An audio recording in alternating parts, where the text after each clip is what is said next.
Hi everyone! Today I'm going to share a powerful and completely natural secret that can help your flowers bloom faster, brighter, and even multiply.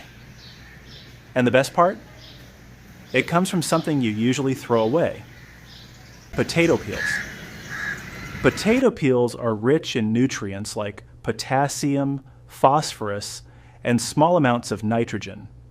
These nutrients are essential for strong roots and beautiful flowers. Now let's make this simple fermented booster. Take 1 cup of fresh potato peels and put them in a container.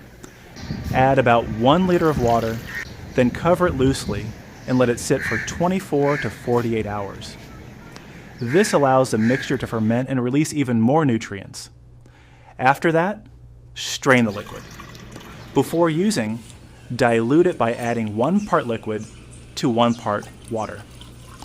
Now simply pour this around the base of your flowering plants once a week. Within days, you may notice greener leaves, stronger stems, and more buds forming. This natural fertilizer not only boosts growth, but also improves soil health over time. So next time, don't throw away those potato peels. Turn them into a powerful plant tonic. Try it and watch your flowers thrive like never before. Don't forget to like, share, and subscribe for more easy gardening tips.